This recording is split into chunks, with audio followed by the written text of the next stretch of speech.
Hi friends, welcome back to our channel XYZ brain. AP 7th class సంబంధించి general science CBA question paper. So ఈ question paper అయితే బాగా చూసుకోండి. డెఫినెట్గా దీనిలో నుంచి కొన్ని క్వశ్చన్స్ అయితే ఎక్స్పెక్ట్ చేయొచ్చు. ఇక్కడ చూస్తే మీకు మల్టిపుల్ చాయిస్ క్వశ్చన్స్లో మీకు 25/2 అంటే 25 క్వశ్చన్స్ ఉంటాయి. Each question carry 2 marks, 50 marks అనమాట. ఈ క్వశ్చన్స్లో మీకు like physical science, general science, physical science biology రెండు కలిపి ఉంటుంది. దాన్నే జనరల్ సైన్స్గా మనం అయితే అనుకుంటాం. సో ఇక్కడ చూడండి, ప్రతి క్వశ్చన్ కూడా వెరీ వెరీ ఇంపార్టెంట్. సో మనకు 8th, 9th అయితే ఫిజికల్ సైన్స్ సెపరేట్గా ఉంటుంది, బయాలజికల్ సైన్స్ సెపరేట్గా ఉంటుంది. బట్ 7th వచ్చేసరికి మనకు రెండు కలిపి ఒకే బుక్ ఉంటుంది. దాన్ని జనరల్ సైన్స్గా పిలుస్తారు. ఈ క్వశ్చన్స్ అన్ని బాగా చూసుకోండి అండ్ ఈ క్వశ్చన్స్ బాగా ప్రాక్టీస్ చేయండి. సో డెఫినెట్గా అయితే దీనిలో నుంచి కొన్ని మనం పక్కా అయితే ఎక్స్పెక్ట్ చేయొచ్చు.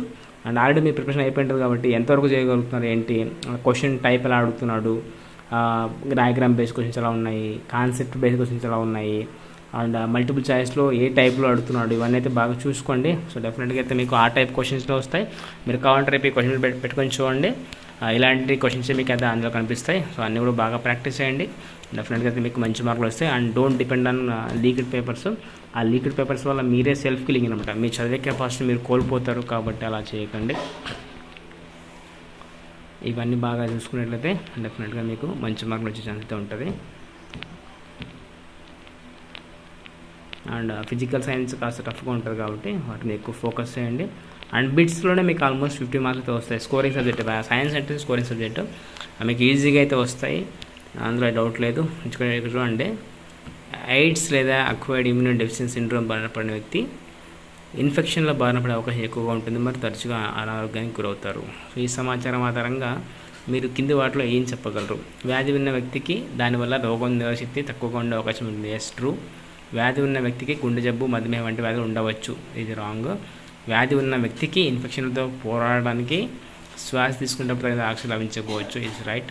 వ్యాధి ఉన్న వ్యక్తికి రక్తం సరిగ్గా కట్టకపోవడం వల్ల అధిక రక్తస్రావం అయ్యే అవకాశం ఉంది. లేదు, ఇది తప్పు. చూడండి, ఇక్కడ చూడండి, కిరణజన్య సంయోగంలో క్లోరోఫిల్ పాత్ర ఏమిటి? దీంట్లో ఇది ఆకుల నుండి ఆక్సిజన్ విడుదల చేయడానికి సహాయపడుతుంది. సో రాంగ్ అండి. మన క్లోరోఫిల్ అనేది ఏం చేస్తుందంటే సోలార్ ఎనర్జీని ట్రాప్ చేస్తుంది అనమాట chlorophyll. So by using CO2 it will perform photosynthesis. ఇక్కడ చూడండి, బి, ఇది కార్బన్ డైఆక్సైడ్ను ఆకులు సంగ్రహించడానికి సహాయపడుతుంది. ఇది సూర్యకాంతి యొక్క శక్తిని ఆకులు సంగ్రహించడానికి సహాయపడుతుంది. ఇది ఆకులకు నీరు మరియు ఖనిజాలు రావడానికి. ఇది C is the right answer. It help the leaves to capture the energy of sunlight. Like మనకు లీవ్స్ ఏం చేస్తాయంటే CO2ని అబ్జర్వ్ చేసుకుంటాయి. సో లీఫ్లో ఏముంటుంది? క్లోరోప్లాస్ట్ ఉంటుంది. అంటే క్లోరోప్లాస్ట్ ఏముంటుందంటే క్లోరోఫిల్ ఉంటుంది. సో కాబట్టి you can go through C option. So ఇలా క్వశ్చన్స్ అన్నీ కూడా మీకు జనరల్గా ఉంటాయి. జంతువులు ఆహారాన్ని తీసుకున్న తర్వాత జీర్ణ వ్యవస్థ ఆహారాన్ని చిన్న చిన్న కణాలుగా విడదీస్తుంది. ఆహారం నుండి అవసరం పోషకాలు గ్రహిస్తుంది, ఆహారాన్ని శుద్ధి చేస్తుంది. దీంట్లో మనకేంటంటే break down of food into small particles and Q, ఆహారం నుండి absorb essential nutrients from food. So దీంట్లో మనకు P and Q both are correct అనమాట. సో ఇలా క్వశ్చన్స్ మీకు జనరల్గా ఉంటాయి, అవన్నీ అయితే బాగా చూసుకోండి. సో డెఫినెట్గా అయితే మీకు మంచి మార్కులు అయితే వస్తాయి. So but don't depend on leaked papers. Leaked papers మీరు డిపెండ్ అవుతే మీ నాలెడ్జ్ అనేది మీరు ఖచ్చితంగా కోల్పోతారు. 10th క్లాస్లో అయితే, ఇంటర్మీడియట్లో అయితేనేమి, డిగ్రీలో అయితేనేమి ఎక్కడ కూడా పేపర్లు లీక్ అవ్వవు. ఎవడో ఒక స్వార్థపరుడు వాడు పేపర్స్ లీక్ చేసి యూట్యూబ్లో పెట్టడం వల్ల కొన్ని లక్షల మంది అయితే డైవర్ట్ అయిపోతున్నారు. దానివల్ల వాళ్ళు డబ్బు వస్తాయేమో కానీ పిల్లలైతే స్పాయిల్ అయిపోతారు. కాబట్టి అలాంటి పని మనం చేయకూడదు, ఎంకరేజ్ చేయకూడదు. ఓన్లీ మీరు ప్రాక్టీస్ పేపర్స్ మాత్రం చూసుకోండి. ప్రాక్టీస్ పేపర్స్ మాత్రం చూసుకొని బాగా చదువుకోండి. సో డెఫినెట్గా అయితే మీకు మంచి మార్కులు వస్తాయి. అండ్ ఆఫ్ కోర్స్ మీరు టెక్స్ట్ బుక్ మాత్రం చదవండి. ఫస్ట్ టెక్స్ట్ బుక్ మాత్రం చదివాక ఈ ప్రాక్టీస్ పేపర్ చూసుకున్నట్లయితే డెఫినెట్గా మీకు మంచి మార్కులు వస్తాయి.